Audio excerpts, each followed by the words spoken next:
Čau lidi, vítám vás u dalšího videa a dneska tady bude můj výšlap na Vlčí skálu. Je tady se mnou Semi. A tamhle je Fiky Gamer. Tam schovaný, takže no, těšte se, dneska bude hodně nabitý video, takže jdeme nějakýma bažinama, ty vole. Co to je za cestu, Pepo? Co to je? No, co, jsme chlapi, ne? Ne. Někdo. Zastavili jsme se u nějakého pěkného strašně místa. Dívejte se na to, lidi. Okay, dobrý výhled ještě to. Kuba je připravený na to, na mám svoji kládu na kance. Jo no, takže už se asi ozvu, až tam budeme už. Takže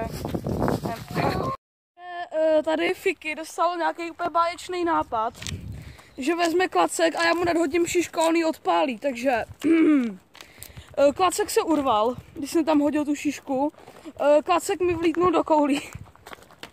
Takže Fiky. A já se za to nemohu. Jasně. A jsou tady kanci. Jo, jsou tady kanci, takže jsem se to připravila. Mu to aspoň zlomím o hlavu a začnu zdrhat. Takže jo. Kuba je kanec. Kuba má. Hashtag Kuba je kanec. Hashtag Kuba je kanec. Takže, ale je to tady docela dost velká výška, docela dobrý výhled, takže. Jen si počkej. Na co? Počkejte! Yeah. Ty vole, tak někde, nevím, v Číně nebo kde. Jo no. Oh. To je tady. Ten výhled tady všude. Oh. Ty vole. Co je? Co? Cože? Oh. A co tady chceš jako dělat? Já si prdel. Ty vole, jsi myslel. Prý nějaká Vlčí skála, že jsi tam nikdy nebyl, ale. A prý jsem tam vyskákal parkour. Takže Pepo, jestli bude nějaká píčovina, ty vole. Tak udělám stejný ten, že stejně se řvu jako Kuba s tou klubovnou. Jako Fiky. Pepa už říká, že by to tady někde mělo být, takže už jsem zvědavej. A vypadá to tady docela dost cool. Co? Dělej, pojď. Tady je taková ulička. Čekej, Pepo. Vypadá to tady docela dost nice. Tady je takový táboráček a jdeme teď tamhle. Moc to nejde vidět asi u vás, ale je tam hustý hodně. Hej, tak čekejte na mě. Takže by the way, říká se tomu Vlčí skála, protože tady prej chodívali vlci. To jste asi mohli někdo vědět, podle toho, že to je Vlčí skála.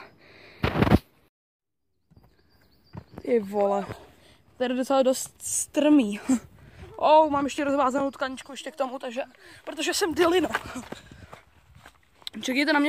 Jako dost chillový místečko, ale asi bych sem nechodil, je to moc dálka. Jsem línej, takže. Ale když jsem chce to dělat bušty, no tak na pohodu tady místo, takže. Je nejlepší výhled z celého dneška. To je nejlepší, hej. Ty vole. Doporučuju se mi. Kam lezeš? Lezeš do Rici. Teď on tady sedí jak postižený. Hej. Tě skopnu. Ty pičo, kámo, já jsem se na něm zesral. Čuma to, Kubo, hej Kubo.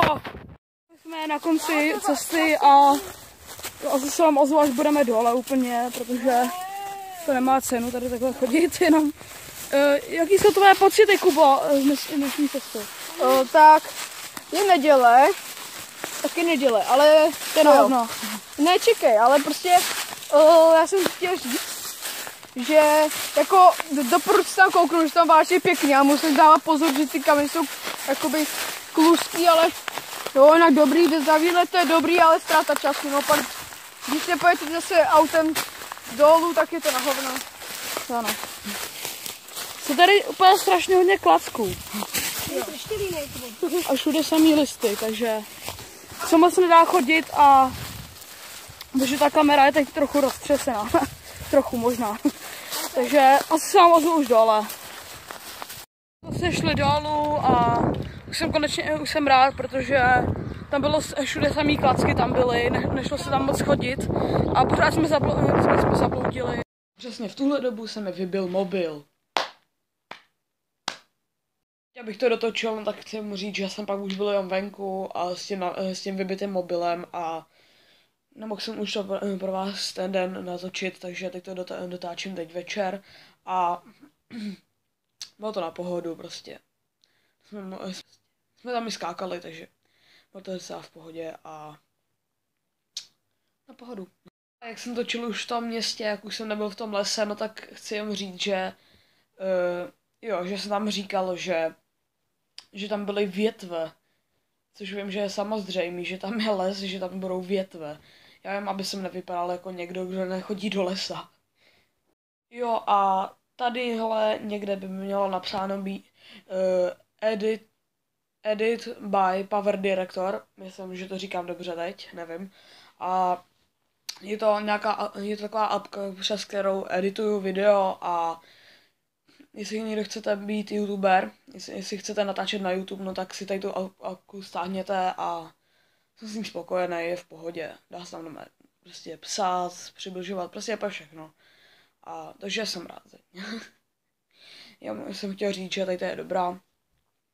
A snad to nikomu nebude vadit, že to tady takhle je. Asi napsaný. Takže chtěl bych se s váma v tomto videu rozloučit. Můžete to sdílet mezi kámoše, dát like, dát odběr a s tím čus. Kot Fiky vyhodil klacek do koulí, zmrde. A já jsem nic neudělal. Jsem mu nadhodil šišku a on hodil klacek.